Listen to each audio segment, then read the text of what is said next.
Itu. Terus aku bilang, Mbak Ira, mohon maaf.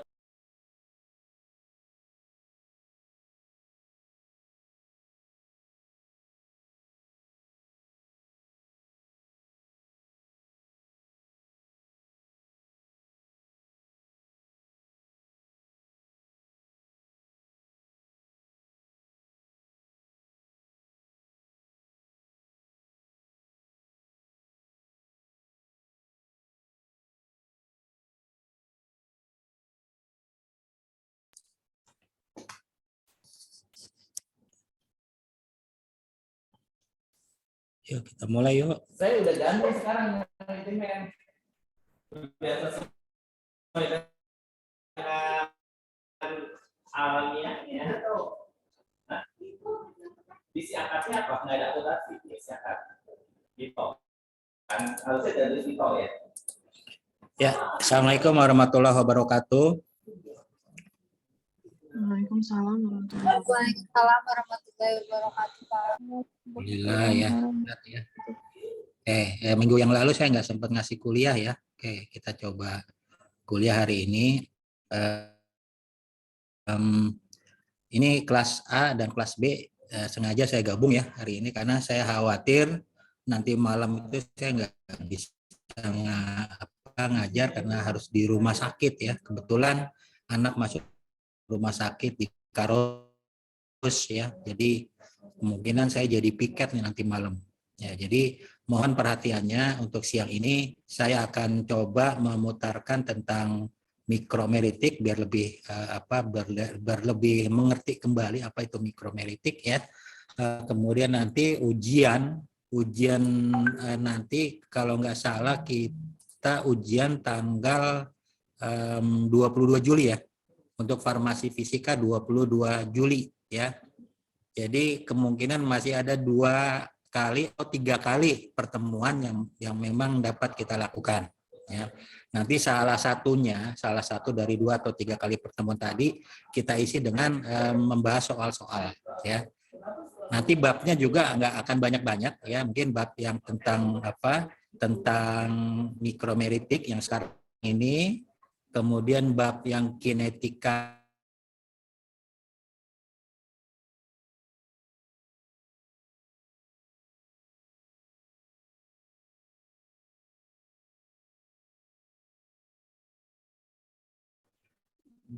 Oke, baik. Ini yang kelas B, yang harusnya kuliah nanti malam. Silakan memperhatikan ya video, tapi sambil mengerjakan tugasnya juga silakan ya. Semua dua-duanya bisa konsentrasi, artinya mengerjakan tugas juga konsentrasi, perkuliahan juga bisa diseling ya, bisa diselingi boleh ya. Jadi nanti terakhir akan saya absen. Oke ya. Baik teman-teman, saya akan coba share videonya ya. Coba tolong disimak ya. Anda bisa sambil santai melihat videonya tentang mikromeritik. Baik, saya share ya. Saya share screen untuk videonya.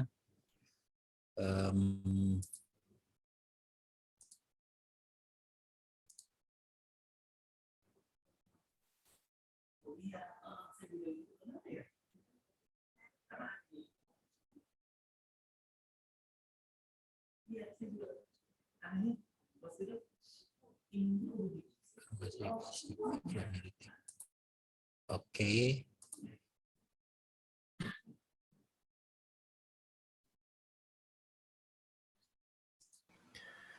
Bismillahirrahmanirrahim. Apakah sudah terlihat? Assalamualaikum warahmatullahi wabarakatuh. Baik. Baru suara. Teman-teman. Sudah. Mas Mbak sekalian. Oke, diperhatikan ya, saya perbesar soalnya. Kita akan membahas mata kuliah farmasi fisika, yaitu kurang besar, Pak, dengan mikromeritika. Apa soalnya ya? Baik, sebelum masuk ke pembelajaran, mari kita lihat tujuan pembelajarannya dulu ya. Yang pertama, pengertian mikromeritik, ukuran partikel, bentuk, urgensi, dan manfaat. Nanti diharapkan teman-teman sekalian harus tahu kenapa kita harus belajar tentang mikromeritik Lalu apa hubungannya suatu ukuran partikel dengan obat? Karena mikromeretik ini akan banyak bersinggungan dengan ukuran partikel. Yang kedua, metode-metode yang biasa dilakukan untuk menentukan ukuran partikel. Nah, tidak hanya ukuran partikel, kita juga di sini mengenal beberapa metode yang mengukur tentang luas permukaan suatu partikel. Nanti juga akan ada kaitan ukuran partikel juga dengan beberapa pengukuran yang mengukur mengenai volume partikel itu sendiri.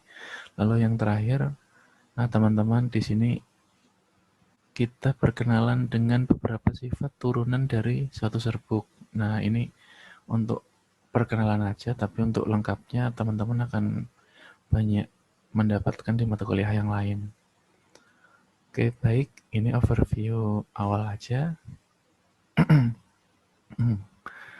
Jadi seperti biasa saya buatkan mapping dulu untuk pembahasan mikromeretika kuliah pada hari ini. Mikromeretik nanti kita akan membahas tentang pendahuluannya, lalu beberapa metode pengukuran dan sifat turunan serbuk. Lalu untuk pendahuluan nanti kita membahas tentang pengertiannya, manfaat dan urgensinya, lalu metode pengukuran tadi ya sudah mengukur ukuran partikel, volume, dan luas permukaan. Lalu ada beberapa sifat turunan dari serbuk itu sendiri. Oke. Yang pertama kita masuk ke bagian pendahuluan. Oke, oh ya saya lupa. Ini saya buatkan mind map dan juga saya buatkan banyak tulisan. Nanti teman-teman juga bisa baca sendiri di sini karena khusus mikromeretika akan lumayan banyak tulisan-tulisan ini. Jadi kalau saya baca mungkin kurang menarik ya. Dan teman-teman juga nanti di sini bisa baca sendiri. Oke, dan saya intinya langsung aja. Oke, yang pertama mikromeretika adalah suatu ilmu pengetahuan yang mempelajari tentang ukuran dari partikel-partikel yang kecil. Nah, tapi sebelum kita membahas tentang mikromeretik, ada baiknya kita review dulu. Kemarin di college sudah kan. Nah, pada intinya kita harus tahu dulu tentang dispersi dalam suatu produk-produk farmasi yang dikenal ada 3 macam, yaitu dispersi larutan atau molekuler ya. Dispersi molekuler kita biasa sebut dengan larutan, lalu ada dispersi koloid dan dispersi kasar. Nah, dari ketiga ini, itu yang membedakan adalah yang paling utama adalah berdasarkan perbedaan ukurannya. Nah, kalau kita biasa mengukur pakai penggaris atau rumah ini besarnya berapa meter, jarak sekian berapa kilometer, atau besar handphone dan alat-alat lain berapa sentimeter, itu mungkin secara kasat mata kita sangat mudah untuk mengukur asalkan ada penggaris dan sebagainya atau alat ukur, pasti kita dengan mudah untuk mengukur itu. Tapi ketika kita berbicara dengan dalam ranah farmasi, maka untuk mengukur ukuran partikel tersebut bukan merupakan sesuatu yang mudah. Karena apa? Karena ya nggak kelihatan di mata ini ya, di mata telanjang kita nggak bisa lihat secara langsung ukurannya bagaimana. Mungkin beberapa partikel kelihatan kecil, sangat kecil sekali masih bisa terlihat, tetapi tetap saja kita sangat sulit untuk melakukan pengukuran. Nah, oleh karena itu, kita belajar tentang ilmu mikromeretik, bakteri, lalu partikel-partikel obat, serbuk-serbuk yang digunakan dan sebagainya itu sangat kecil ukurannya. Oke, ini ini bagian intinya aja dari yang tulisan pendahuluan tadi. Jadi pada intinya mikromeretik ini kita mempelajari tentang ukuran partikel-partikel yang kecil. Nah, yang kita pelajari itu ada apa aja? Ada bentuknya, ukurannya, lalu volume atau beratnya, lalu distribusi dari partikel itu, maksudnya ukuran ini beratnya sekian, ada berapa banyak, itu nanti dijelaskan di belakang.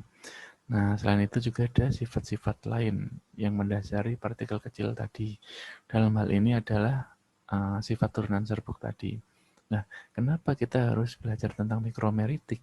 Karena ya jelas obat itu hubungannya sangat erat kaitannya dengan yang namanya partikel-partikel kecil ya, karena si partikel kecil ini bisa mempengaruhi kualitas. Yang pertama kualitas, yang kedua efikasi, itu bukan eviasi ya. Oke, sebentar. Efikasi atau manjur enggak gitu ya. Yang ketiga adalah produksi obat itu sendiri. Nah, sederhananya gimana? Yang pertama kita masuk ke pembuatannya dulu. Yang paling bawah ya. Nah, kalau kita mau buat obat atau misalkan kita mau buat rumah, itu kan kita ada spesifikasi tertentu, misal batu bata harus sekian, ukuran kamar harus sekian, sama dengan produk farmasi. Nah, beberapa bahan farmasi itu memang kita harus tahu spesifikasi produknya, spesifikasi bahan bakunya, dan juga spesifikasi produksi itu sendiri. Contohnya ketika kita mau melakukan suatu pembuatan tablet, nah kita harus tahu berapa ukuran partikel yang kita gunakan, tablet paracetamol contohnya ya. Nah, itu nanti hubungannya dengan proses pembuatan itu sendiri, karena ukuran yang beda itu bisa menyebabkan proses yang beda juga. Jangan bayangkan kita buat obat itu kayak kita masak di dapur atau kita buat adonan kue dan sebagainya, karena yang namanya kita buat obat itu sangat banyak sekali batch-nya. Artinya kalau kita buat roti cuma satu, kalau kita buat obat sekali buat itu bisa sampai puluhan ribu, dan itu sudah diotomatisasi oleh mesin. Oleh karena itu ada spesifikasi yang harus kita perhatikan.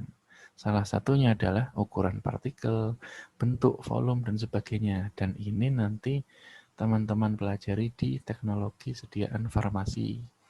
Lalu yang kedua, itu berkaitan dengan kualitasnya. Kita langsung loncat ke yang paling atas ya. Kalau kita sudah buat diproduksi, maka dalam tanda tanya kita bertanya-tanya ya, ini produk berkualitas enggak gitu kan. Nah, kualitas bisa dilihat dari mana? Disolusinya bagus enggak? Disintegrasinya bagus enggak? Lalu obat ini setelah larut,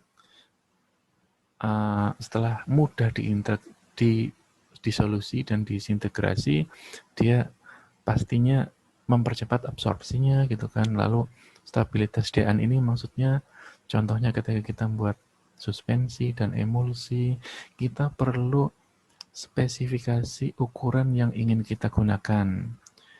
Oke, kemarin kan kita sudah belajar dispersi koloid kan. Nah, kalau kita misalkan membuat dispersi suatu emulsi itu terlalu kecil, itu pasti bisa saja tidak sesuai dengan ini ya, stabilitas, bisa mengalami agregasi atau kerusakan atau enggak stabil. Begitu juga kalau terlalu besar gitu. Nah, dalam kita buat kita juga harus tahu ukurannya berapa. Nah, artinya kita harus bisa mengukur dengan cara mikromeritik. Lalu yang ketiga, efikasi itu sendiri. Jelas ya, ketika kualitasnya sudah bagus, obat sudah terdisolusi, disintegrasi, absorpsi, dan sebagainya, maka yang namanya efek farmaseutis pasti optimal ya, karena ukurannya sesuai yang pertama. Yang kedua, contohnya nanti teman-teman akan membahas tentang luas permukaan. Ketika luas permukaan suatu bahan yang kita minum semakin besar, maka disolusi dan sebagainya semakin baik, sehingga efek farmaseutis, waktu onset dan sebagainya itu semakin cepat dicapai, sehingga obat itu bisa lebih cepat lagi dan lebih bagus lagi dalam memberikan efeknya. Nah, ini beberapa contoh dimensi partikel dalam sistem dispersi farmasi ya. Ini teman-teman nanti bisa baca sendiri. Intinya yang paling kiri itu ukurannya mikron ya, atau milimeternya yang kanannya itu, atau dalam segi ayakan itu yang paling kanan. Nah, ini juga menandakan nanti ada metode ayakan, dia batas terbawahnya itu hanya bisa mengukur sampai sebatas apa gitu ya. Lalu ada mikroskopi dan sebagainya. Itu paling kecil dia bisa melihat sampai sebatas apa. Nah, contoh-contohnya yang kanan nanti teman-teman bisa lihat sendiri. Ada suspensi, lalu ada emulsi kasar, lalu ada serbuk halus dan sebagainya, atau ukuran-ukuran granul yang rata-rata itu. Oke. Ini nanti juga bisa dibaca sendiri. Pada intinya sudah seperti yang saya jelaskan tadi ya. Ilmu kita, ilmu farmasi pada khususnya ya, itu kaitannya erat dengan partikel-partikel yang sangat kecil gitu. Nah, partikel sendiri itu sebenarnya variasinya sangat banyak ukurannya. Mulai dari yang paling gede sampai yang sangat kecil yang kita harus pakai mikroskop itu ukuran itu sangat rentangnya jauh sekali, rentangnya lebar. Nah, si mikromeritik ini di sini kan diusulkan oleh seorang ahli namanya Dalla Valle ini, namanya mikromeritik. Aspek-aspek yang kita pelajari itu tadi kita ulang lagi sudah ya. Yang pertama ukuran partikelnya, rentang distribusi ukuran partikel, lalu bentuk partikel itu sendiri, lalu luas permukaan partikel, dan yang terakhir volume atau berat dari partikel itu sendiri. Oke, nah ini lebih spesifik lagi kita membahas tentang bahan-bahan yang kita gunakan di industri farmasi. Jadi ada dua macam disperse atau kumpulan partikel atau sebaran suatu partikel. Ada yang namanya mono dan ada yang namanya polydisperse. Monodisperse artinya suatu kumpulan partikel yang terdiri atas satu ukuran partikel atau sifatnya homogen. Lalu polydisperse itu artinya suatu kumpulan partikel yang terdiri atas lebih dari satu ukuran. Nah, kebanyakan atau mayoritas itu bahan-bahan yang kita gunakan di industri farmasi biasanya sifatnya adalah polydisperse. Oleh karena itu, kalau kita bilang monodisperse, kalau kita cuma cari ukurannya aja mungkin sudah cukup ya. Tetapi kalau sudah berkaitan dengan bahan polydisperse, maka kalau cuma kita, oh ukurannya sekian, rata-rata, atau dan sebagainya, itu kurang cukup. Maka kita juga harus tahu selain ukuran itu, maka kita harus bekerja dengan cara melihat atau menghitung jumlah partikel itu sendiri. Artinya apa? Maksudnya jumlah partikel berdasarkan beratnya masing-masing atau ukurannya masing-masing. Oke, kita lanjut dulu. Oh, ini nanti aja. Nah, saya balik lagi yang tadi intinya ya, yang jumlah partikel itu sendiri maksudnya ketika ada suatu partikel, suatu disperse yang isinya ada mungkin 2 partikel gitu ya, kita ambil aja sederhana 2 partikel. Partikel A ukurannya 1 mm, partikel B ukurannya 5 mm.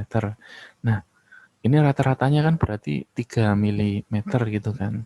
Nah, kita nggak bisa bilang seperti itu. Kita harus tahu ukuran 1 mm itu jumlahnya berapa, ukuran 5 mm juga jumlahnya berapa. Nah, itulah yang harus kita ukur, tidak hanya ukuran partikelnya tok gitu. Nah, gimana cara ngukurnya? Kalau cara ngukur di sini analoginya seperti ini ya. Secara fisika, kan kita berangkat dari secara fisika ya, farmasi fisika. Jadi ada yang namanya suatu partikel yang bentuknya sferis atau bola, dan ini partikel dengan luas permukaan yang paling kecil dan bentuk yang paling sempurna gitu ya. Nah, kalau kita menemukan partikel-partikel seperti ini pasti gampang ukurnya ya, dengan cara luas permukaannya suatu bola aja, atau kita gunakan rumus volumenya bola gitu. Akan tetapi yang namanya apa namanya? Yang namanya partikel seperti ini dengan bentuk seperti ini itu mungkin hampir tidak ada di dunia ini. Oleh karena itu kita susah yang namanya menentukan partikel berdasarkan diameter dan sebagainya gitu ya. Karena partikel di dunia ini rata-rata tuh nggak simetris, dan semakin tidak simetris si partikel itu, maka kita menentukan diameternya itu juga semakin sulit gitu. Maka kita dalam menentukan diameter suatu partikel, entah itu di farmasi atau di sebagainya, kita gunakan solusinya adalah dengan kita menggunakan ukuran equivalent spherical diameter. Nah, apa sih equivalent spherical diameter? Seperti ini.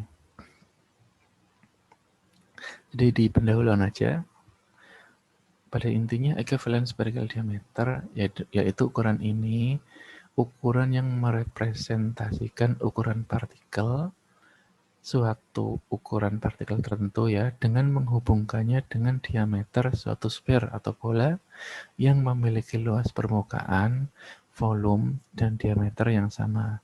Artinya apa? Ketika kita punya suatu partikel, contohnya ya, itu yang paling kanan itu banyak sekali beberapa contoh ini apa namanya, bahan-bahan farmaseutis yang bentuknya seperti itu. Jadi jelas nggak ini ya. Ada yang spherical tapi banyak sekali yang tidak spherical atau tidak bulat sempurna. Nah, gimana caranya kita gunakan suatu diameter yang diameter itu akan ekivalen dengan suatu spherical itu sendiri. Atau maksudnya kalau irregular atau bentuknya nggak jelas seperti itu ya, kita asumsikan dia memiliki diameter tertentu yang ketika kita proyeksikan maka merepresentasikan terhadap suatu sphere atau bola yang sempurna. Itu namanya equivalent spherical diameter. Nah, beberapa macam diameter pengukuran atau di sini terminologi diameter itu yang seperti tadi itu ada beberapa macam.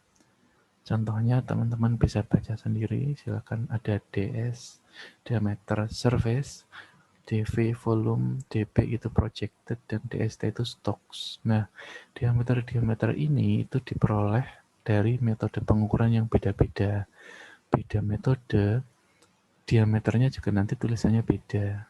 Contohnya stokes itu diambil dari pengendapan, lalu ada DS, DV, DP itu ada dari metode mikroskop dan sebagainya gitu ya. Oke, jadi nanti teman-teman akan menjumpai diameter yang seperti ini, dan diameter satu, contohnya DS, DV, DP ini dan DST itu merupakan suatu diameter yang diperoleh dari pengukuran yang beda-beda. Oke, oleh karena itu kita nggak bisa menyamaratakan ya, misal nggak atau membandingkan ketika kita punya diameter yang kita ukur dengan mikroskopi, lalu kita ukur dengan pengendapan nanti stok itu, kita nggak bisa membandingkan. Kalau mau membandingkan ya stoks dengan stoks, atau diameter yang dengan mikroskop juga kita bandingkan sama dengan mikroskop, dan itu pun nanti akan ada lebih spesifik lagi. Oke, untuk yang pertama tadi pendahuluan sudah ya. Oke, setelah ini kita lanjutkan ke video yang kedua, yaitu metode penentuan. Itu video pertama tentang pendahuluan mikromeritik ya. Apa yang dimaksud dengan mikromeritik, kemudian tujuan kita mempelajari ilmu mikromeritik ya, kemudian ukuran-ukuran partikel-partikel kecil tadi sudah diuraikan ya. Nanti akan saya share juga PowerPoint yang jadi pegangan Anda ya. PowerPoint itu intinya juga nanti PowerPoint yang itu kalau saya share seperti ini ya. Bentar.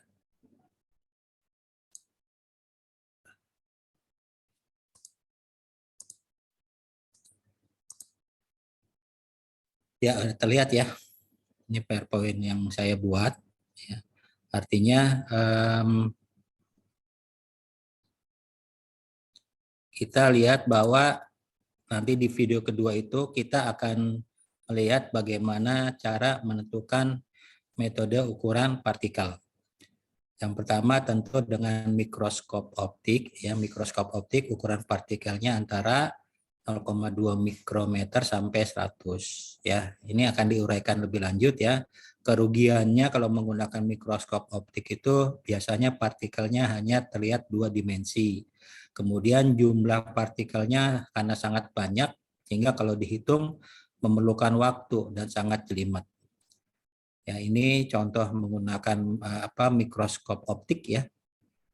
Kemudian ini ada di bawah alat ukurnya, di alat ukurnya kita letakkan mikrometer ya, mikrometer yang merupakan pengukur. Ini ada batas ukuran untuk pengayakan, mikroskop optik, mikroskop elektron ya. Kalau mikroskop elektron itu ukuran partikel 1 mikrometer ke bawah sampai 10 angstrom ya. Sampai 10 angstrom. Kalau mikroskop optik 1 mikrometer sampai 10.000 mikrometer boleh bisa kita lihat ya. Ini pengamatan dengan menggunakan mikroskop. Kemudian ini contoh mikroskop yang digunakan yang langsung dihubungkan dengan layar monitor sehingga terlihat nanti ada partikel-partikelnya, kemudian secara otomatis dia akan menggambar kurva distribusinya ya. Ini Anda bisa lihat di alatnya. Oke, ini contoh ukuran partikel mikro ya, digambarkan dengan virus ya. Virus yang kuning-kuning ini adalah virus, yang merah ini adalah sel darah merah. Jadi sel darah merah yang kecil itu ditumpangi oleh sel virus COVID-19 ya. Banyak sekali ya, sehingga kita lihat bahwa hampir seluruh permukaan sel darah merah tadi tertutup oleh sel virusnya. Kemudian yang metode kedua pengayakan ya, kemudian metode ketiga itu adalah sedimentasi ya. Nanti kita uraikan lebih lanjut ya. Tolong diperhatikan videonya. Saya akan share videonya. Oke.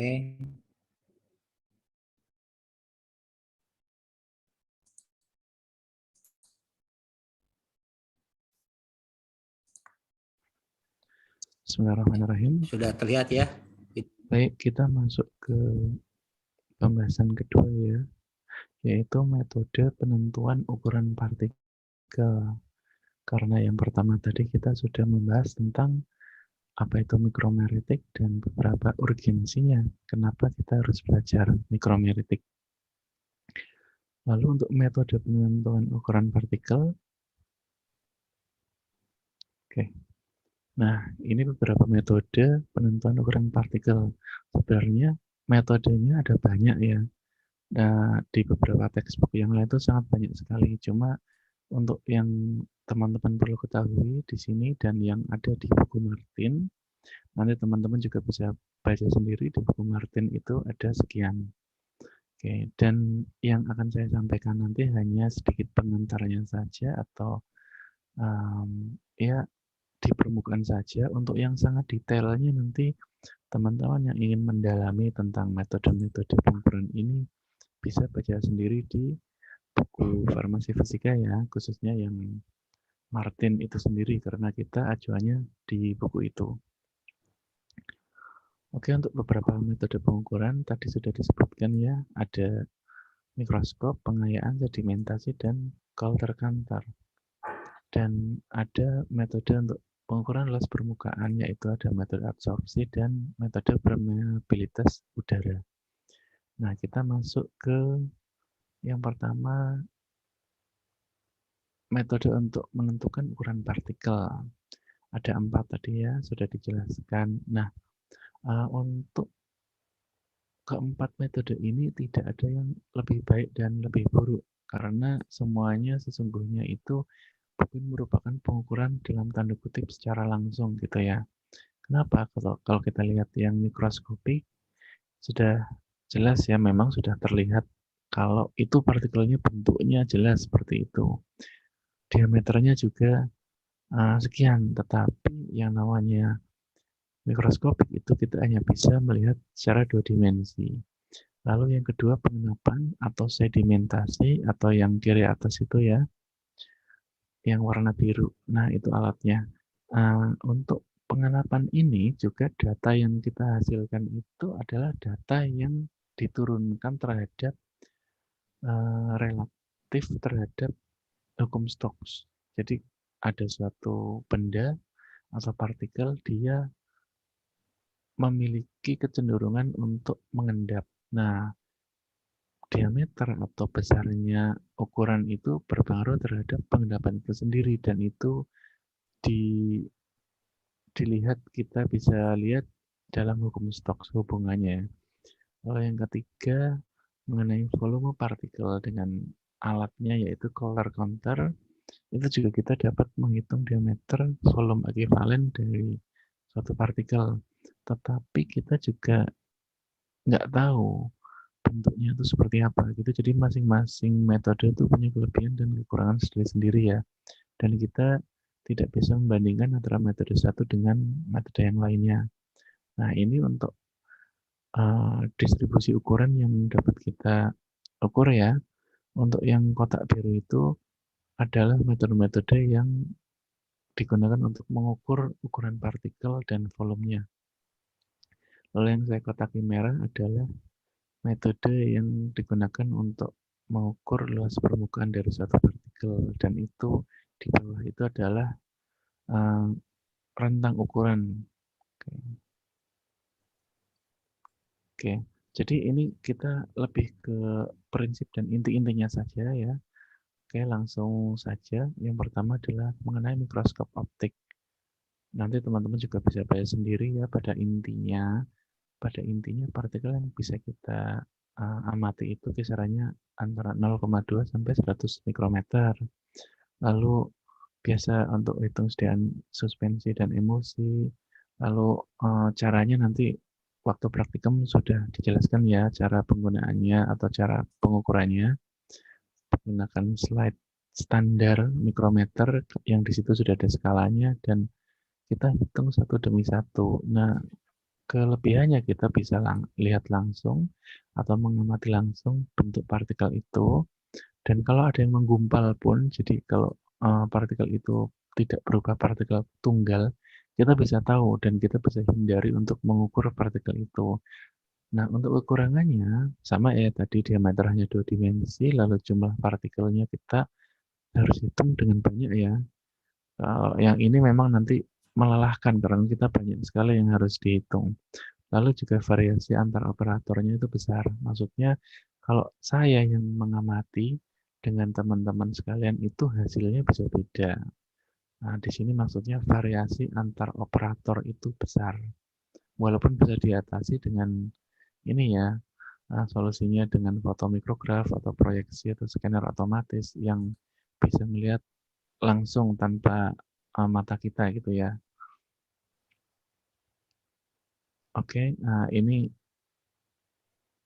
apa tadi slide standarnya tadi ya, nanti teman-teman jumpai di praktikum. Pada intinya sudah ada ini apa namanya skalanya di situ, dan teman-teman bisa mengukur sendiri. Nah, untuk pengukuran secara mikroskopik itu kita harus mengukur suatu partikel itu ada diameter tersendiri.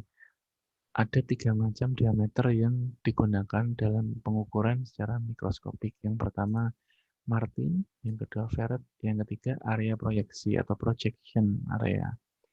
Nah, untuk Martin ini maksudnya adalah diameter garis yang membagi 2 partikel sama besar. Kalau teman-teman lihat di gambar yang kiri bawah itu yang nomor 1 itu yang Martin. Yang nomor 2 itu Ferret, yaitu jarak 2 bidang sejajar yang membatasi benda. Jadi ujung-ujungnya itu ya. Nah, Ferret juga bisa teman-teman lihat di kanan bawah itu. Itu kalau teman-teman menggunakan acuan diameter Ferret. Yang ketiga, area proyeksi, yaitu kita menganggap suatu diameter dari sebuah lingkaran yang kira-kira luasnya sama dengan hasil proyeksi dari partikel tersebut. Nah, ketika kita melakukan suatu pengukuran dengan mikroskopi, kita harus konsisten. Ketika teman-teman menggunakan acuan diameter Martin, ya wis pakailah Martin terus, jangan sekarang Martin, besok Feret, besok area proyeksi dan sebagainya tuh jangan. Kalau teman-teman gunakan Martin, ya Martin terus. Sampel A Martin, sampel B Martin, sampel semuanya juga Martin terus. Jangan dibedakan karena jelas pasti hasilnya bisa beda.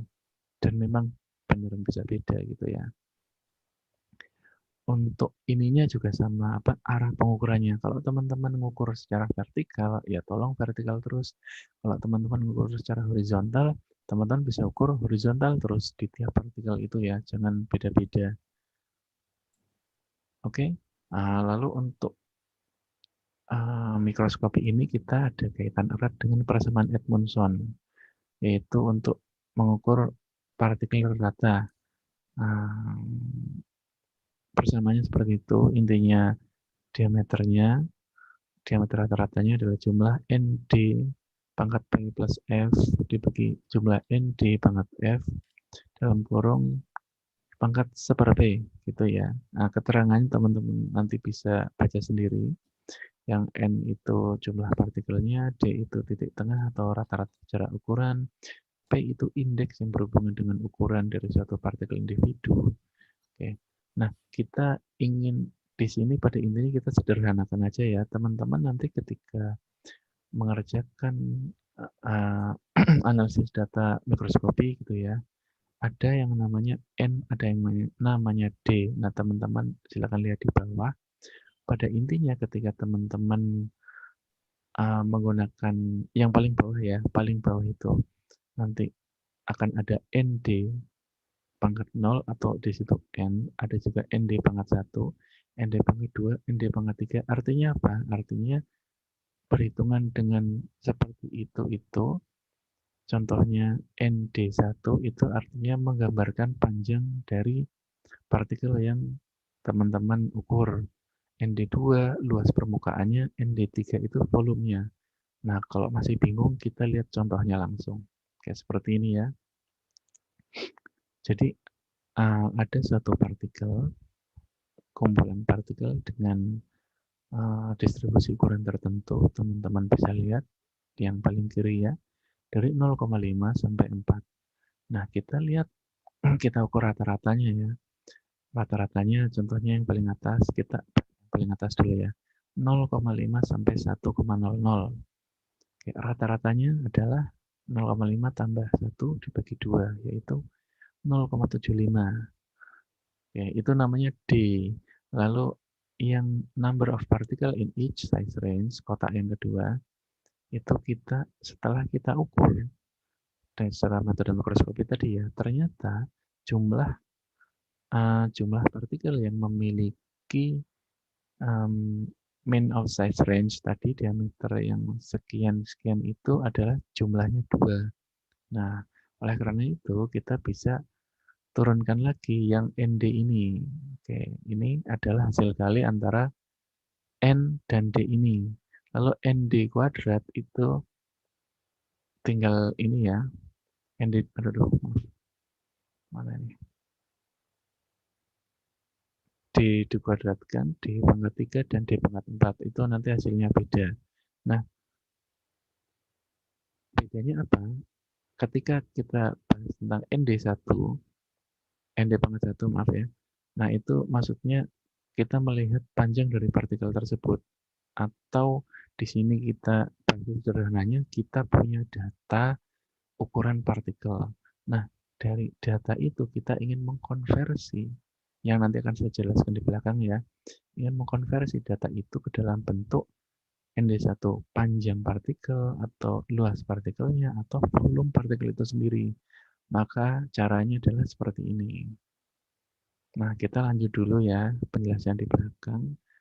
Nah, ini contoh kurva distribusi normal. Kayak seperti ini. Kalau teman-teman belum pernah belajar tentang distribusi normal, coba belajar sendiri artinya apa. Itu yang kanan sudah saya sertakan kriteria distribusi normal ya. Nah, kalau dalam statistik farmasi, distribusi itu ada 2 macam, yaitu distribusi normal dan distribusi tidak normal ya. Bukan tidak normal, tidak terdistribusi normal gitu ya. Jadi secara ideal memang suatu hasil statistik atau apapun itu distribusinya sebaiknya normal. Akan tetapi pada kenyataannya di dunia farmasi gitu ya, kalau tadi kan contoh, ya memang ada, tetapi mayoritas serbuk-serbuk dan partikel-partikel yang kita miliki di dunia farmasi itu sebenarnya apa namanya, distribusinya tidak normal gitu ya. Oke, kita lanjut dulu.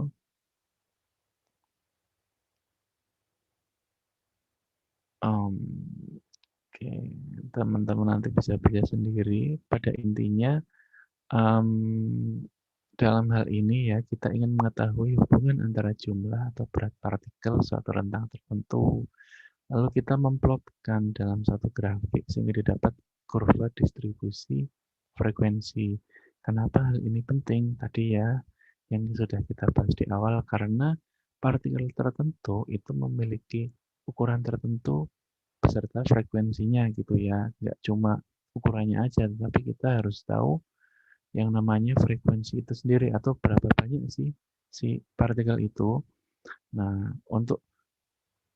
ini ngulang tadi ya, intinya distribusi normal tuh nggak umum untuk serbuk-serbuk bahan farmasi, karena buatnya itu biasanya dengan cara penggilingan atau presipitasi. Nah, untuk kita yang sering bekerja dengan partikel polydisperse dan memang distribusinya nggak normal kebanyakan ya, itu ada beberapa macam jenis kurva penyajian data untuk ukuran partikel yang kita peroleh. Yang pertama, ukuran partikel versus frekuensi. Yang kedua, ukuran partikel versus persentase frekuensi. Yang ketiga, ukuran partikel versus persentase frekuensi kumulatif. Yang keempat, ukuran partikel versus persentase frekuensi kumulatif skala probabilitas atau dalam bentuk log. Nah, untuk yang dua awal ini itu memperlihatkan lebih detailnya tentang sebaran partikel atau distribusi partikel. Untuk yang kedua, dua bawah ini itu lebih banyak manfaatnya, nanti konversi lagi, tetapi ada konversi yang berbeda dengan yang awal. Kalau awal tadi persamaan Edmondson, kalau nanti ada persamaan lagi. Oke. Gini ya. Ini contoh lain, yaitu partikel polydisperse yang distribusinya tidak normal. Teman-teman silakan lihat kotak hijau ya, distribusi ukuran versus frekuensi. Ini nggak perlu saya jelaskan lagi, size range itu apa, mean of size itu apa, number of particle dan sebagainya itu apa. Yang jelas ketika kita sudah dapat data ini, lalu kita buat prosentasenya itu di sini, dalam bentuk N ini ya. Nah, yang ini adalah kumulatif persen frekuensi, tapi itu kita bahas nanti.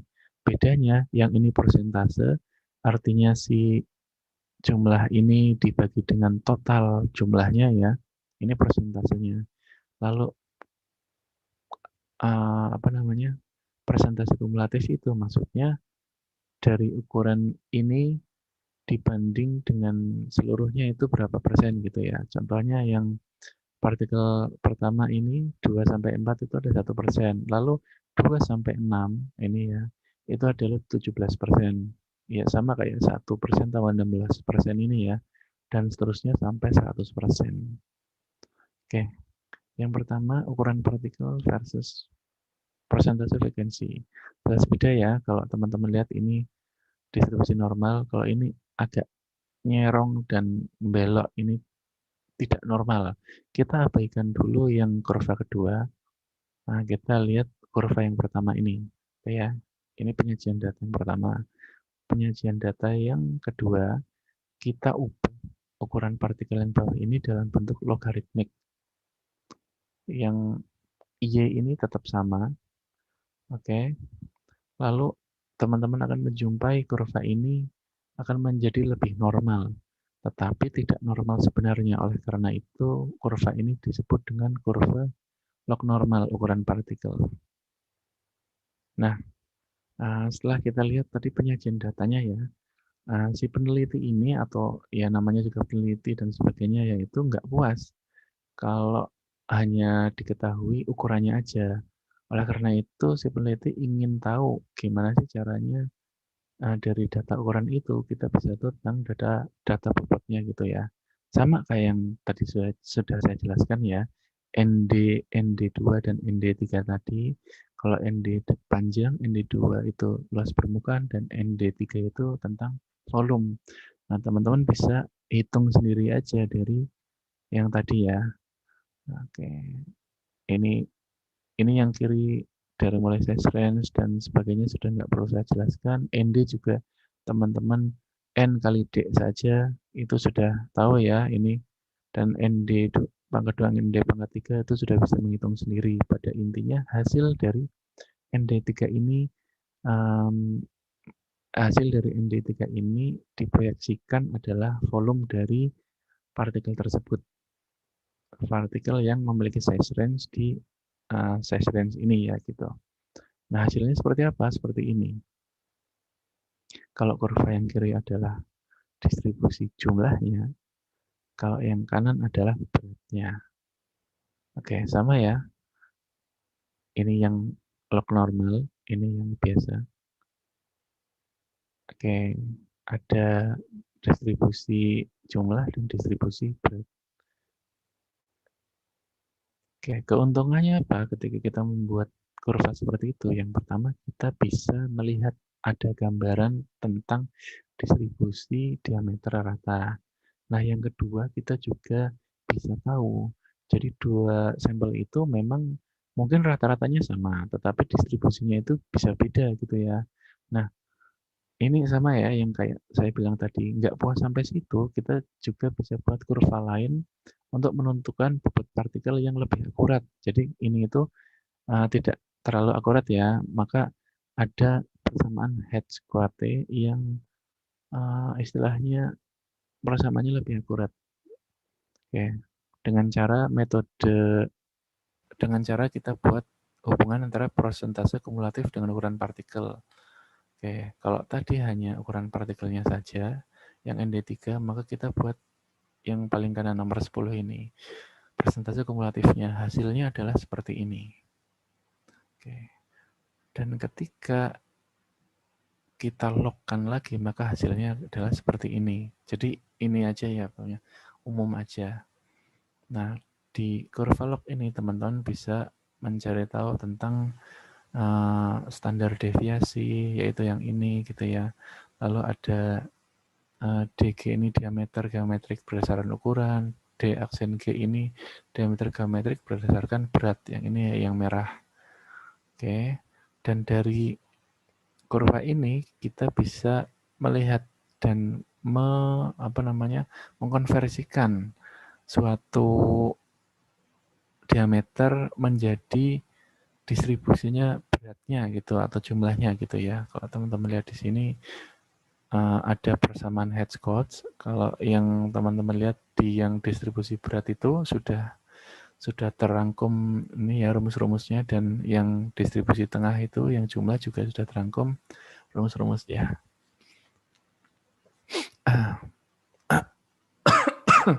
Pada intinya seperti itu.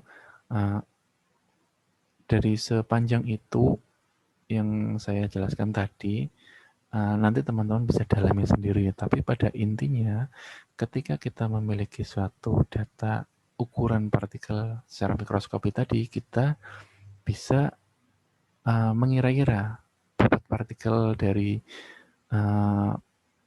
partikel yang kita amati gitu ya. Nah, ada dua macam pendekatan. Yang pertama berdasarkan perhitungan diameter volume ND pangkat 3 nih, sebentar. Ya, benar ya, ND pangkat 3. Yang kedua berdasarkan persamaan Hertz-Coate tadi, yaitu yang ini. Oke, intinya seperti ini aja. Kita lanjut ke yang ayakan atau sieving. Jadi metode penentuan ukuran partikel yang kedua kita gunakan suatu ayakan. Ini juga nanti teman-teman silakan baca sendiri. Metode sangat sederhana lah, terus mengayak tapi ada aturan kecepatan dan ukuran mesh tertentu, sudah dan harus dikalibrasi, dan itu ya hanya bisa untuk bahan berukuran di atas 44 mikrometer. Kalau di bawahnya sudah tidak bisa. Lalu yang bawah itu sampah ditaruh paling atas dan sebagainya, itu cara kerjanya. Sampai ke bawah juga cara kerjanya. Pada intinya seperti ini. Jadi setiap ini ada, kalau dari gambar ya, kalau teman-teman lihat itu ada 1, 2, 3, 4, 5, 6. 6 jenis ayaan yang lubang porinya itu lubangnya beda-beda ukurannya. Dari yang paling atas itu yang paling besar, dari yang sampai yang paling bawah itu yang paling kecil. Oke ya, kalau teman-teman lihat di sini paling besar, ini yang paling kecil, fine mass magnification. Nah, ketika kita ada suatu campuran partikel polydisperse, kita taruh di atas ini. Ya kayak orang ngayak biasa lah ya kan teman-teman, ngayak tepung, ngayak apapun itu pasti sudah paham, dan ini ada di praktikum nanti kan. Nah, untuk ukuran partikel yang sangat besar atau yang paling besar itu biasanya ketahan di sini. Nah, selanjutnya semakin ke bawah gitu ya. Kalau partikel yang sangat kecil sekali itu akan sampai ke bawah gitu. Dan selanjutnya intinya seperti itu. Si partikel itu akan masuk ke ayaan-ayaan ini berdasarkan ukurannya yang masih bisa nerobos gitu ya. Kalau dia sangat kecil ya bisa sampai sini. Kalau kecilnya nggak terlalu kecil ya mungkin sampai sini atau baru sampai sini gitu ya. Intinya seperti kayak gitu. Nah, yang perlu diperhatikan yang pertama waktu atau lama pengayakan ya, Kak. Supaya diperhatikan kalau ngayak satu dan yang lainnya tuh kalau mau membandingkan ya waktunya yang konstan. Jangan satu 10 menit, satunya 20 menit, itu pasti beda hasilnya ya. Selain itu juga ada masa sampel dan intensitas getaran itu juga perlu kita perhatikan. Kalau mengayak juga jangan terlalu banyak sampelnya gitu ya. Lalu selain itu intensitas getaran, gojoknya juga harus kita ukur supaya standar gitu ya dan dicatat. Selain itu juga kalau terlalu lama juga nanti yang namanya serbuk itu kan ada yang namanya gesekan-gesekan gitu. Itu bisa tidak membuat valid karena banyak serbuk yang mungkin bergesekan dan partikelnya menjadi semakin kecil gitu ya. Untuk keuntungan dan kerugian teman-teman bisa baca sendiri. Sederhana, praktis, murah, tidak butuh keahlian tertentu, nggak kayak tadi ya yang variasi operator dan sebagainya. Nanti teman-teman itu mudah diamati, dapat diketahui ukuran partikel. Lalu kurangnya itu kita nggak bisa mengerti atau nggak lihat partikelnya itu seperti apa. Ukuran partikel juga nggak spesifik karena tadi berdasarkan kelompok gitu ya. Dan ada agregasi partikel yang sudah saya jelaskan tadi. Oke, hasil metode pengayakan nanti seperti ini. Nanti teman-teman bisa lebih dalami di praktikum. Pada intinya yang paling kiri itu mass ayakan, lalu yang ini adalah ukuran porinya tadi ya. Nah, nanti teman-teman akan menimbang setiap ayakan itu beratnya berapa. Nah, dari situ kita bisa ubah menjadi persentase berat. Ini ada A, ada B ya. Nah, nanti teman-teman mungkin saya kurang tahu nanti Pak Huluk minta gimana, tetapi biasanya persen berat itu dan persen berat kumulatif itu biasanya dihitung. Nah, selain itu juga kita menghitung A kali B ini ya, ukuran pori kali persen berat. Yang ketika kita total, dan rumusnya seperti di bawah ini ya, jumlah A kali B, ini ya, jumlah A kali B, dibagi B, jumlah B ini ya, itu adalah suatu diameter rata-ratanya.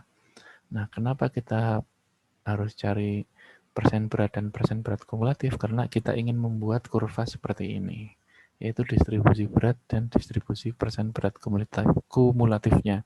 Nanti silakan dilihat di modul, saya kurang tahu Pak Huluk minta sampai situ atau enggak. Oke, yang ketiga, penentuan ukuran partikel sedimentasi. Oke, nanti teman-teman ini baca sendiri, tapi pada intinya saya ingin menjelaskan tentang pengukuran partikel metode sedimentasi itu menggunakan prinsip hukum Stokes, yaitu suatu partikel memiliki laju sedimentasi tertentu yang dipengaruhi oleh ukurannya. Ukuran partikel dapat diketahui dengan memodifikasi hukum Stokes. Seperti itu ya. Oke, hukum Stokes itu apa? Maksudnya seperti ini. Ketika kita punya suatu partikel itu kan ada berbagai macam ukuran. Kayak kita ngelempar batu ke air, batu yang kecil dan batu yang besar, itu pasti ketika masuk ke air, jatuhnya tuh cepatnya beda, gitu ya. Nah, analoginya seperti itu, sama kayak hukum Stokes.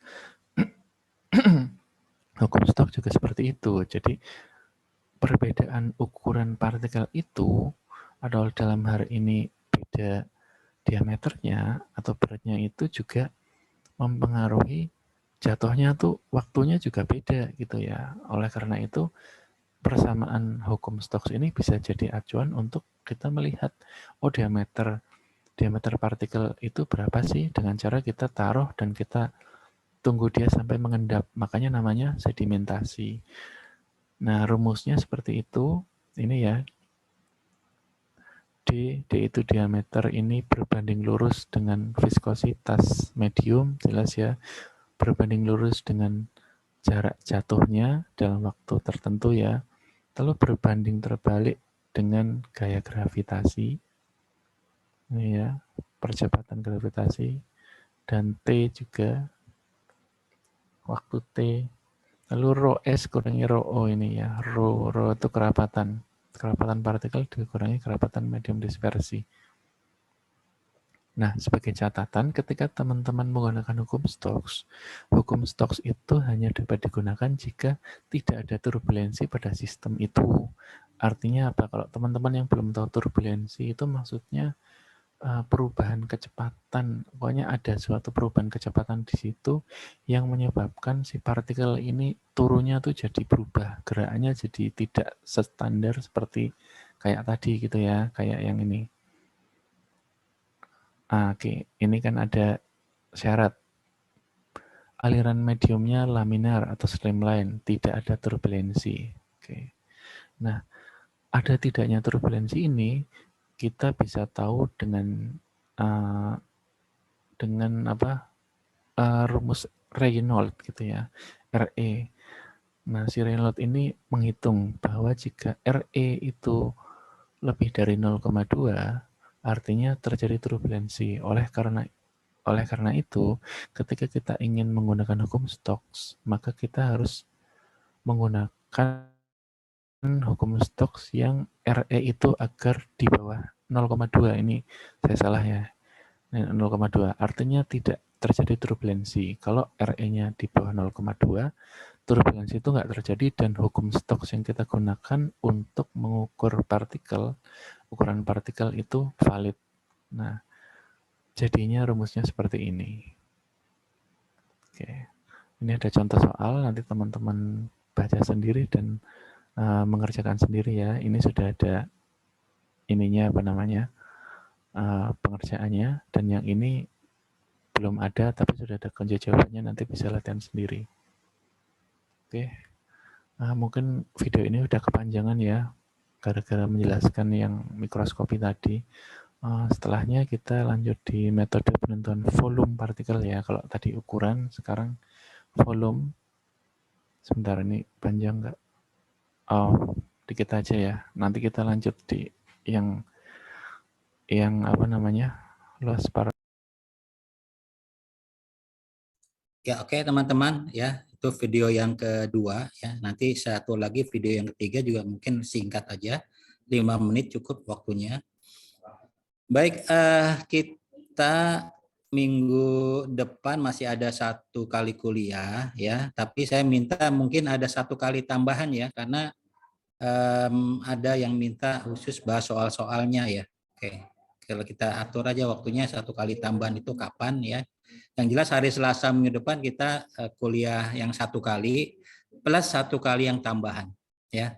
Ada memang di absensinya itu di absensinya yang belum dibuka waktu itu ya, kalau nggak salah waktu bulan puasa belum dibuka sampai sekarang, sehingga kelihatannya kita masih ada kurang 2 ya. Baik, saya absensi ya yang kelas 2A. Sarah Permata ada nggak? Sarah? Kelas 2A ada Sarah? Sarah Fauzia? Hadir, Pak. Sylvia? Hadir, Pak. Sylvia? Anissa? Hadir, Pak. Gita? Hadir, Pak. Loida? Hadir, Pak. Florita? Florita enggak ada. Halo? Putri? Hadir, Pak. Farizan? Farizan? Hadir, Pak. Azahira? Hadir, Pak. Salsabila? Hadir, Pak. Ananda? Hadir, Bapak. Siti Fatimah? Hadir, Pak. Abdul Aziz? Abdul Hafiz lagi haji, Pak. Oh, lagi pergi haji. Oke. Anita Hayatun Nufus? Anita ada, Pak, lagi berangkat kerja. Deborah? Hadir, Pak. Oke, saya absen ya.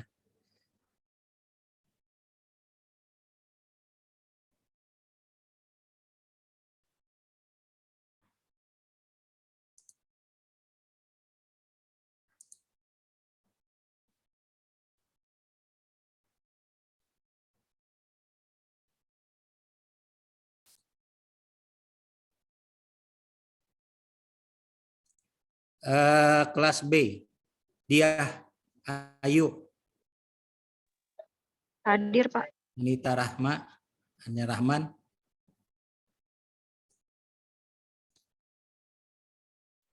Mala Komalasari, Hadir, Pak. Muhammad Romli, Hadir, Pak. Julita, Hadir, Pak. Husnia, Hadir, Pak. Travelina, Hadir, Lulu, Pak. Lulu, Hadir, Pak. Ade Sukma, Sudah keluar, Pak. Keluar, Pak. Ade ini keluar ya. Septi Berta, Hadir, Pak. Siti Nurmaya,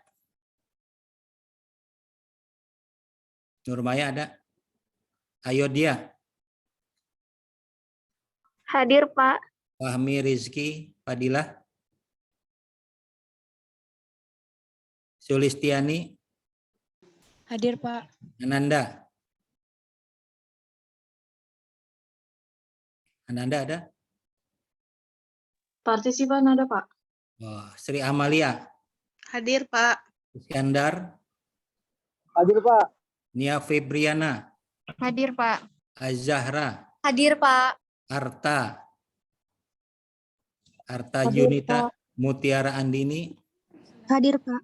Nia Mulyani, Hadir, Pak. Septia Wafa, Bukan bocah deh, Bu. Hadir, Pak. Indah Oktavia, Hadir, Pak. Kafifa, Hadir, Pak. Teguh Setiawan, Hadir, Pak. Arif, Hadir.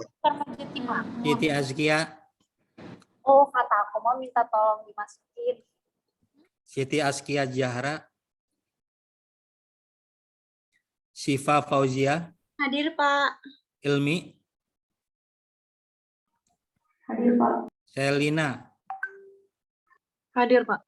Silvi Nuraini. Hadir, Pak.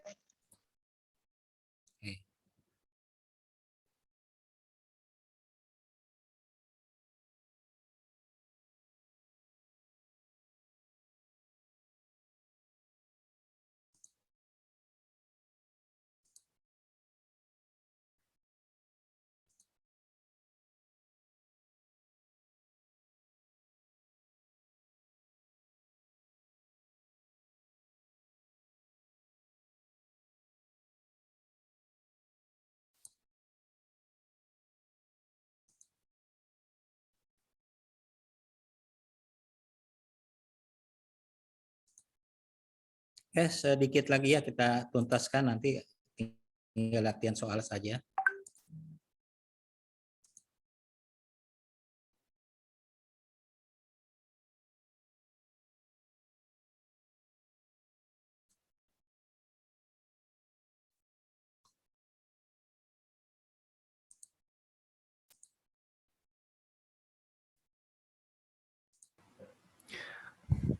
Baik, kita masuk ke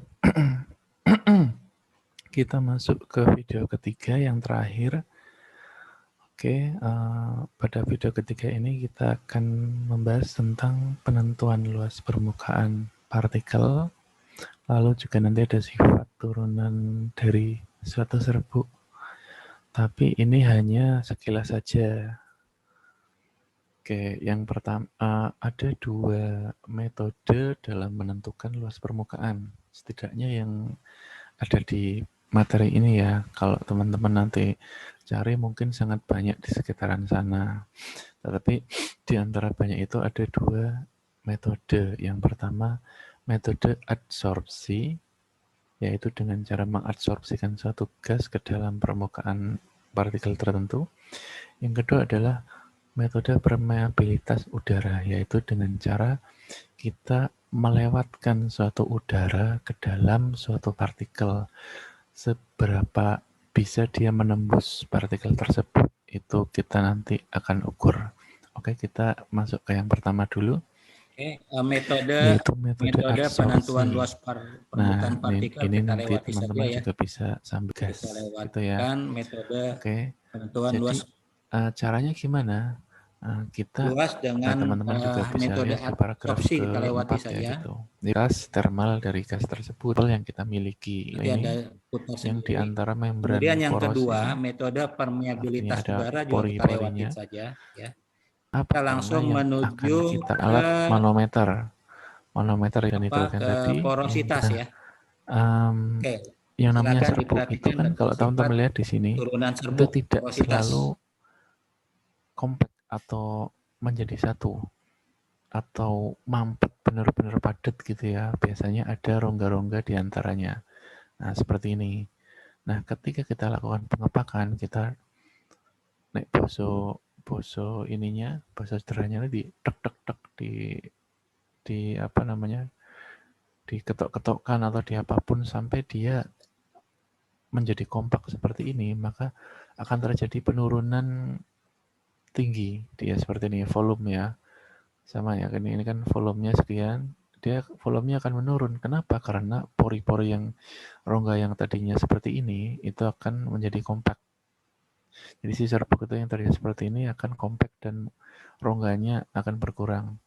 Nah, porositas itu apa? Nah, ini porositas itu adalah ini apa namanya, rongga itu sendiri.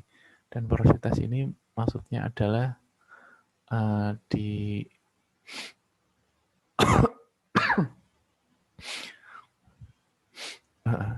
porositas itu maksudnya apa? Yaitu si rongga ini ya, rongga ini dibandingkan dengan volume bulk ini. Nah, dinyatakan dalam persen. Jadi, seberapa banyak sih rongga yang ada dalam suatu volume bulk gitu ya. Oke. Oh, ini harus diralat dulu. Gini aja.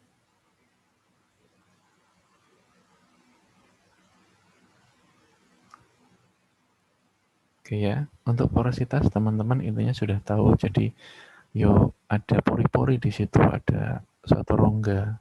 Nah, ini contoh latihan soalnya. Teman-teman juga bisa membaca dan belajar sendiri di buku ajar farmasi fisik milik ini ya, milik Kementerian Kesehatan, nanti download sendiri juga bisa. Lalu yang kedua, kerapatan partikel. Ini juga ada di praktikum ya. Pada intinya, suatu partikel itu punya massa. Dan suatu suatu partikel juga memiliki volume. Kerapatan itu apa? Atau densitas itu apa? Adalah massa per satuan volume. Gitu. Nah, pengukuran kerapatan suatu partikel ini kita biasanya mudah tetapi juga bisa sulit. Sulit jika apa? Jika partikel yang kita ukur memiliki retakan secara mikroskopis. Jadi retakan kecil yang ada ya, atau ada pori internal atau ada ruang kapiler. Nah, karena itu yang namanya kerapatan itu sebenarnya kita bisa bagi menjadi 3 gitu ya. Jadi tergantung kita ngukurnya gimana. Yang pertama, kerapatan sebenarnya, yang kedua kerapatan granul, yang ketiga kerapatan bulk. Kerapatan sebenarnya ya yang sebenarnya, jadi kerapatan dari bahan itu sendiri, massa per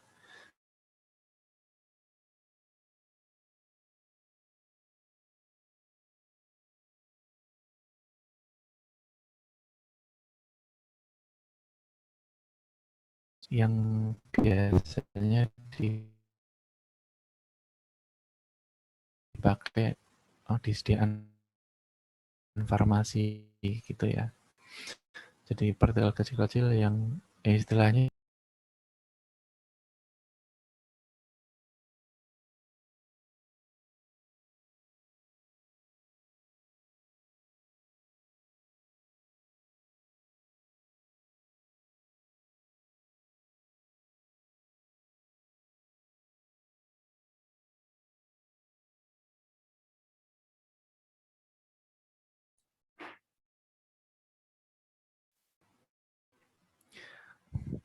baik beda-beda.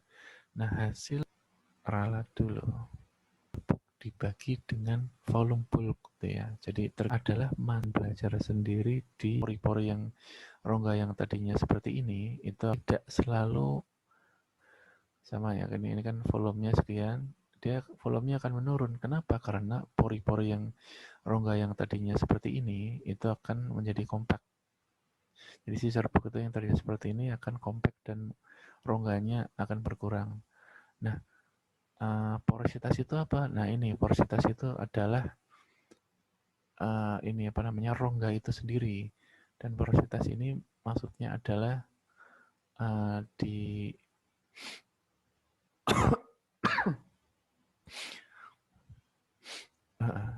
porositas itu maksudnya apa?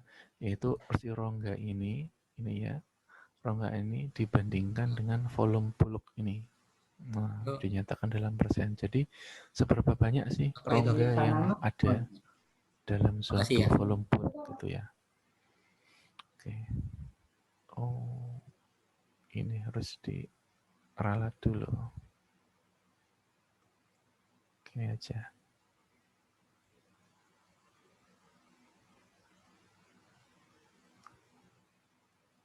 Oke ya, untuk porositas teman-teman intinya sudah tahu. Jadi, ada pori-pori di situ, ada suatu rongga. Nah, ini contoh latihan soalnya. Teman-teman juga bisa Ini latihan soalnya ya. Anda sendiri coba lihat, baca, dikerjakan ya. farmasi Latihan fisik soalnya, karena ujiannya ini saya ambil nih soal-soal seperti Kementerian ini. Kesehatan, nanti download sendiri juga bisa. Lalu yang kedua, kerapatan partikel. Ini juga ada di Ini kerapatan praktikumnya. partikel sama sebelumnya, kerapatan granul. Intinya, suatu partikel itu punya massa. Dan suatu suatu partikel juga memiliki volume. Kerapatan itu apa? Atau densitas itu apa? Itu yang namanya kerapatan itu sebenarnya kita bisa bagi menjadi 3 gitu ya. Jadi tergantung kita ngukurnya gimana. Yang pertama kerapatan sebenarnya, yang kedua kerapatan granul, yang ketiga kerapatan bulk. Kerapatan sebenarnya ya yang sebenarnya. Jadi kerapatan dari bahan itu sendiri, massa per satuan volume. Nggak termasuk ini ya rongga atau retaan maupun pori-porinya. Lalu yang kedua, kerapatan granul. Granul itu kalau teman-teman tahu itu merupakan suatu agregasi partikel kecil-kecil gitu ya, yang biasanya dipakai di sediaan farmasi gitu ya. Jadi partikel kecil-kecil yang istilahnya partikel kecil yang gabung-gabung itu jadi granul. Nah, kerapatan granul itu maksudnya volume partikel dan ruang dalam campuran partikel tersebut. Yang ketiga, kerapatan bulk maksudnya apa? Yaitu massa dari satu serbuk dibagi dengan volume bulk.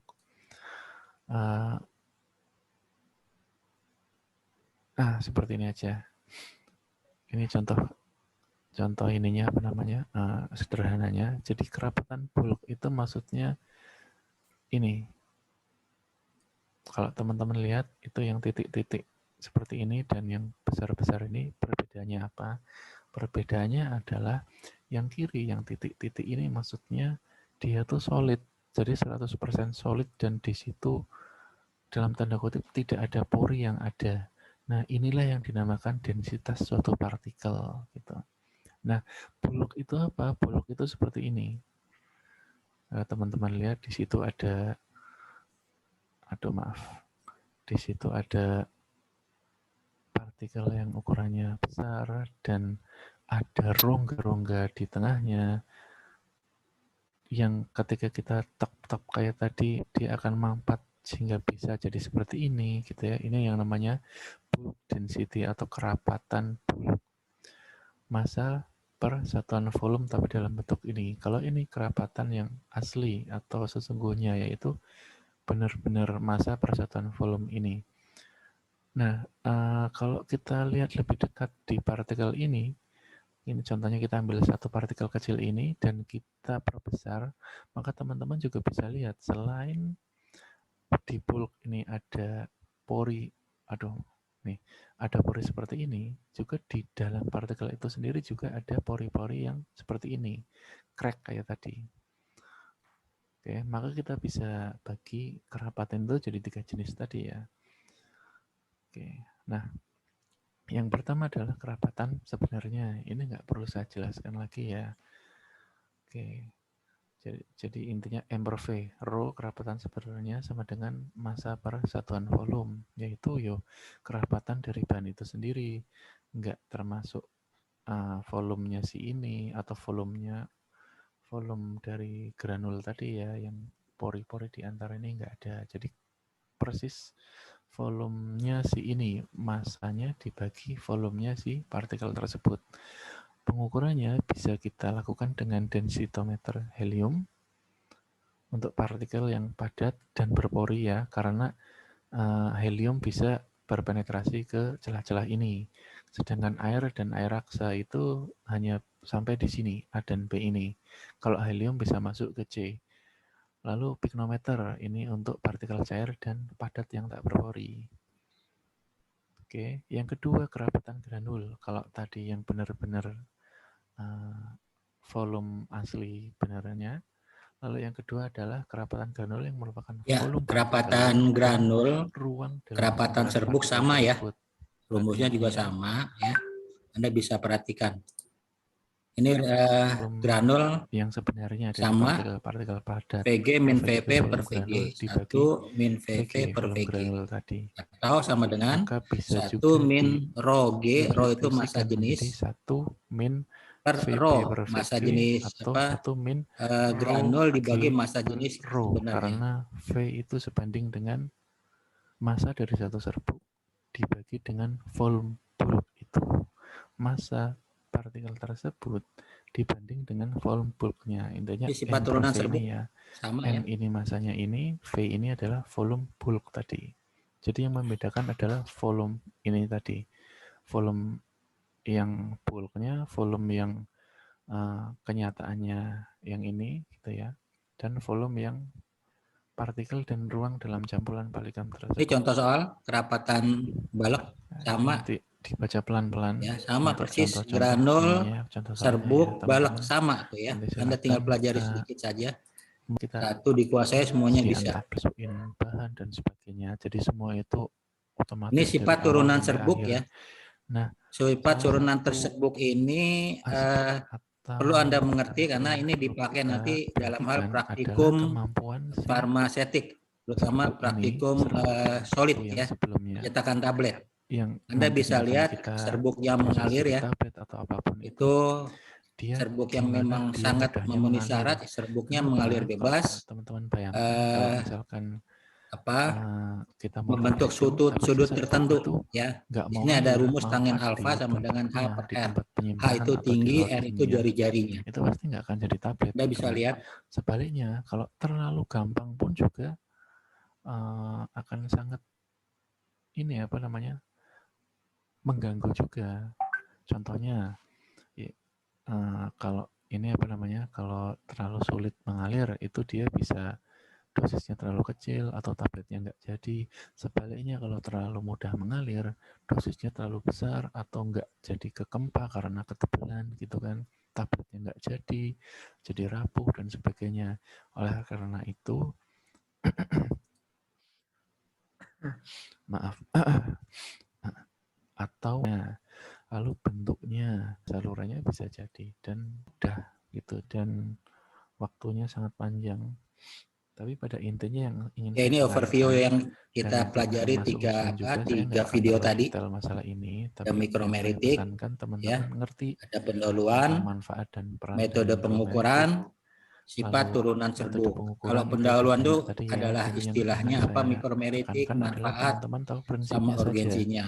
Kalau rumus-rumusnya Metode pengukuran ada tidak ukurannya, akan ukuran terlalu itu banyak membahas, Microsoft karena Optics, itu juga sedimentasi, ayakan, untuk ya. teman-teman yang ingin mendalami Kemudian kalau volume survei, itu atau teman-teman yang Kalter-Kanter. dari fisika atau Kalau kimia itu luas memang permukaan mereka adalah absorpsi ranahnya. dan Tapi kalau kita permeabilitas intinya udara. teman-teman tahu prinsipnya tadi. Kemudian sifat turunan Untuk serbuk ada sifat turunan porositas, serbuk ada juga, kerapatan partikel, porositas ada itu semoga teman-teman kompaktibilitas. tahu intinya, dan Ya. kerapatan Oke, partikel ini tadi semua merupakan teman-teman bahan bisa nanti untuk mengerti perbedaan dari uji tiga densitas akhir tadi, semester yaitu ya. Ini videonya sudah saya share ke PJ-nya ya. PJ-nya mudah-mudahan bisa men-share ke kamu semua dan bisa dibuka ya. Kalau nggak bisa dibuka, lapor ke saya videonya. Oke. Ya, mungkin pertemuan kita pada siang hari sampai sore ini sekian dulu ya. Kita lanjutkan insya Allah pada hari Selasa mendatang, kemudian plus satu kali lagi untuk pengkayaan. Oke. Semuanya terima kasih ya. Assalamualaikum warahmatullahi wabarakatuh. Waalaikumsalam warahmatullahi wabarakatuh. Oke, silakan.